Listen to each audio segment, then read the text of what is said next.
வணக்கம் மக்களே. ஸோ இந்த வீடியோவில் நேற்று இந்த பூர்ணிமா உள்ளுக்குள்ளே வந்து வடவடையாக சுட்டிச்சு, பச்சை பச்சை பையெல்லாம் சொல்லிச்சு. ஆனால் அது வெளியில் போய்க்குள்ள மக்கள் வந்து பதிலடி கொடுத்துருக்காங்க. சரிங்களா? இவிபி ஃபிலிம் சிட்டியில் அது என்ன அப்படின்னு பார்க்கலாம். அடுத்தது கமல்ஹாசனுக்கு சல்மான் கான் சார் அவர்கள் கொடுத்த தரமான ஒரு பதிலடி. அப்புறம் அர்ச்சனா அவர்களின் வெற்றி முழக்கம். சரிங்களா? ஸோ இந்த மூன்று விடயத்தையும் இந்த வீடியோவில் பார்க்கலாம். ஃபுல்லாக பாருங்க, லைக் பண்ணுங்க. ஃபர்ஸ்ட் டைம் வந்திருக்கீங்கன்னா மறக்காம சப்ஸ்கிரைப் பண்ணுங்க. உங்களுடைய கருத்துக்களை தவறாம சொல்லுங்க.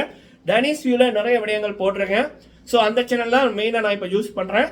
ஸோ அதையும் சப்ஸ்கிரைப் பண்ணி வைங்க. சரிங்களா?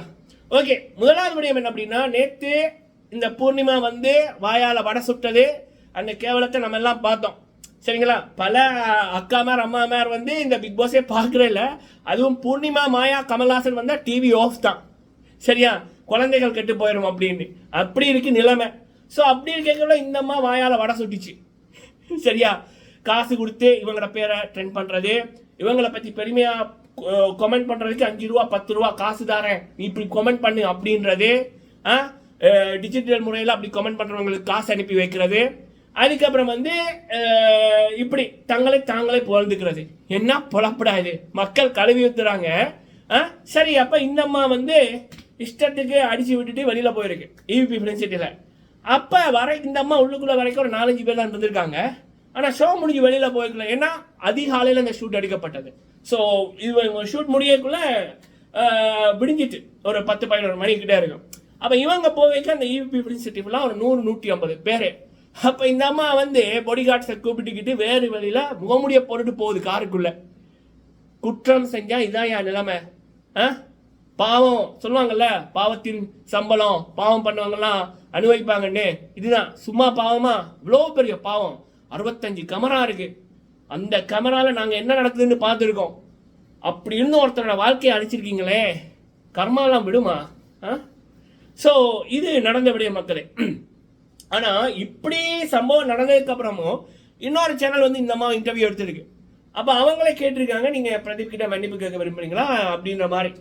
அப்போ இந்த அம்மா சொல்லியிருக்கு, நான் எவனுக்கும் பதில் சொல்ல தேவையில்லை, பண்ண வேண்டியதை நான் பண்ணுவேன் அப்படின்ற மாதிரி திமிரா சொல்லியிருக்கு. என்னத்தை கிழிச்சாச்சு அப்படின்னு இந்த திமிருன்னு யாருக்குமே தெரியலப்பா. அவ்வளோ பெரிய மக்கள் சக்தியில் இருக்க ஓவியா அவர்களே எந்த ஆர்ப்பாட்டமும் இல்லாமல் இருக்காங்க. ஆர் அர்ஜுனன் அவர்கள். ஸோ ஆனால் இந்த அம்மாவுக்கு பார்த்தீங்கன்னா 0 சப்போர்ட் மக்கள் மத்தியில். ஆனால் ஏன் இப்படி எனக்கு தெரியல மக்களே.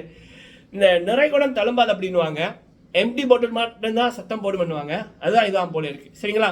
ஓகே, அடுத்தது வந்து சல்மான் கான் சார் அவர்கள் நம்மளுடைய மாயாஹாசனுக்கு கொடுத்த தரமான ஒரு பதிலடி என்ன அப்படின்னா, பிரதீப் அவர்களை எப்படி அநியாயமாக வெளியில் அனுப்பினார்களோ, வீட்டுக்குள்ளே இருக்க ஹவுஸ்மேட்ஸ் அண்ட் கோஸ்ட் கமல்ஹாசன் தலைமையில் அந்த ஒரு கேவலம் நடத்தப்பட்டதோ, அது மாதிரி ஹிந்தி பிக் பாஸ்ல வெள்ளிக்கிழமை போன வாரம் ஒரு நிகழ்வு நடந்திருக்கு. அபிஷேக் அப்படின்றவர், அவரை அந்த வீக் கேப்டனா இருந்த ஒரு பொண்ணு பிக் பாஸோட பேசி, அப்ப பிக் பாஸ் சொல்லியிருக்காரு இவருக்கு என்ன தண்டனை கொடுக்கணுமோ நீங்க கொடுத்துக்கங்க. அப்ப அந்த பொண்ணு வந்து இவர் வீட்டுக்குள்ள இருக்கக்கூடாது, வெளியில போங்கன்னு, அதுவும் திட்டம் தான், வெளியில அனுப்பியிருக்கு. அப்ப சல்மான் கான் சார் அவர்கள் உடனடியா பிக் பாஸ் டீமோட பேசி இந்த ஞாயிற்றுக்கிழமை அவரை திரும்ப ஹவுஸுக்குள்ள அனுப்பியிருக்கார். மக்களோட கருத்தை மதிச்சு நடத்துகிறவர் அவர் ஆம்பளை. ஆனால் இங்கே நமக்கு ஒன்று வந்துருக்கு பாருங்க. ஸோ இதுதான் சேம் திங். அந்த பிக் பாஸும் ஒரே கார்பரேட் காமெடி தான், இந்த பிக் பாஸும் அதே கார்பரேட் காமெடி தான். அதுவும் ஹாட் ஸ்டார் தான், இதுவும் ஹாட் ஸ்டார் தான். ஆனால் அங்கே இருக்கிறது ஆம்பளை சிங்கம் சல்மான் கான் சார் அவர்கள், ஒரு மனிதன், சுத்தமான மனிதன். ஆனால் இங்கே மக்களுக்கு இது வந்து கடவுள் காமிக்கிற குறும்படம். சரிங்களா? சும்மா எதுக்கு எடுத்தாலும் கார்பரேட் பண்ணல கண்ணா. இங்க பண்றது கமல்ஹாசன். சரிங்களா?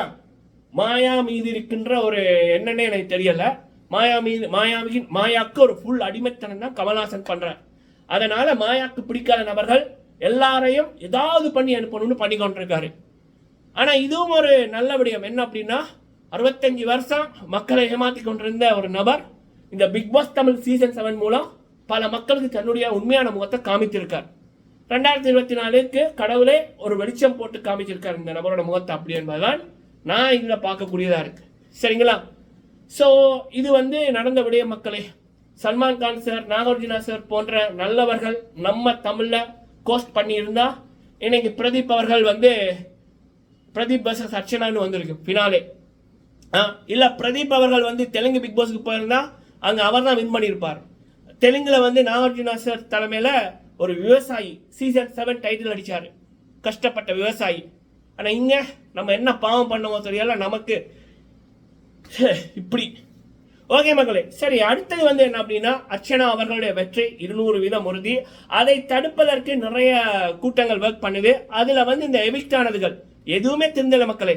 ஆயுசுவை தவிர தங்களது குற்றத்தை உணர்ந்து திருந்திய நபர்கள் யாருமே இல்லை.